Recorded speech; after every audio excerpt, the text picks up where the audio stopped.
नमस्कार दोस्तों, जैसा कि आप स्क्रीन पर देख सकते हैं, राजस्थान के अंदर पटवारी की वैकेंसी आ चुकी है। टोटल वैकेंसी 2020 हैं, जिसमें से 1733 वैकेंसी नॉन शेड्यूल्ड एरियाज में डिवाइड हैं और 287 वैकेंसी शेड्यूल्ड एरियाज में डिवाइड हैं। इसके एप्लीकेशन फॉर्म 22 फरवरी 2025 से शुरू हो चुके हैं और एप्लीकेशन की लास्ट डेट 23 मार्च 2025 है। आइए दोस्तों, आज डिटेल में जानते हैं कि इसके लिए क्वालिफिकेशन क्या मांगी गई है, आपकी एज क्या होनी चाहिए, एग्जाम पैटर्न कैसा होता है और इसका सिलेबस क्या है। आइए दोस्तों, सबसे पहले ये जानते हैं कि इसमें आपकी एज क्या होनी चाहिए। दोस्तों, इसमें आपकी एज 1 जनवरी 2026 को 18 से 40 साल के बीच होनी चाहिए। इसके अलावा आपको एज में रिलैक्सेशन भी दिया जाएगा। अगर आप लड़की हैं और जनरल कैटेगरी से बिलोंग करती हैं तो आपको 5 साल एक्स्ट्रा दिए जाएंगे, यानी कि आप 45 साल की उम्र तक इसका एप्लीकेशन फॉर्म भर सकती हैं।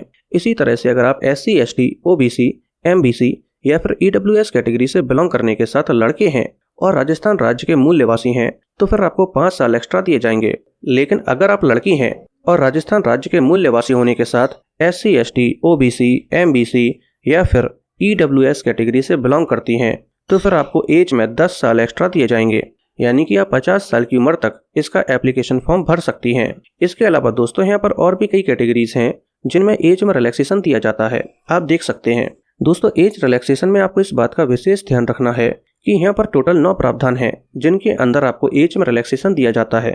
लेकिन आप किसी भी एक प्रावधान के अंदर जो भी मैक्सिमम एज लिमिट होगी आप उसका फायदा ले सकते हैं। अगर आप सोच रहे हैं कि किसी एक से ज्यादा प्रावधानों को मिलाकर आप ज्यादा से ज्यादा एज में रिलैक्सेशन ले लें तो ये संभव नहीं है।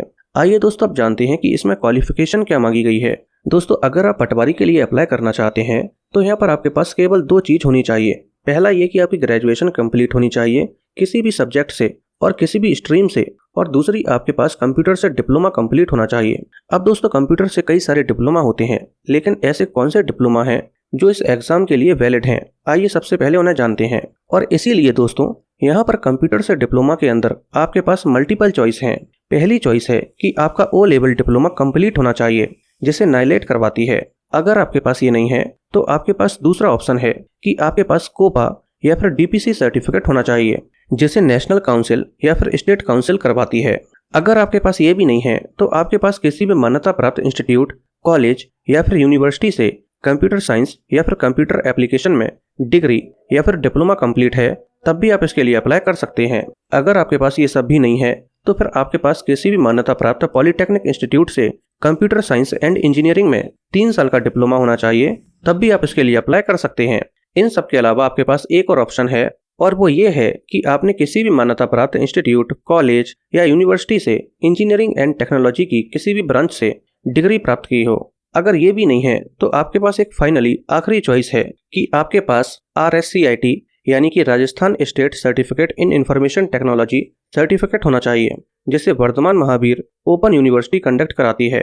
अगर आपके पास इनमें से कोई भी सर्टिफिकेट और डिप्लोमा नहीं है तो 12th क्लास में कंप्यूटर साइंस आपका एक ऑप्शनल सब्जेक्ट हो, तब भी आप इसके लिए अप्लाई कर सकते हैं। दोस्तों, यहाँ पर आपके पास इतने सारे ऑप्शन हैं। अगर आपके पास ग्रेजुएशन के साथ डिप्लोमा में इनमें से कोई भी एक सर्टिफिकेट या डिप्लोमा सर्टिफिकेट है तो फिर आप पटवारी के लिए अप्लाई कर सकते हैं।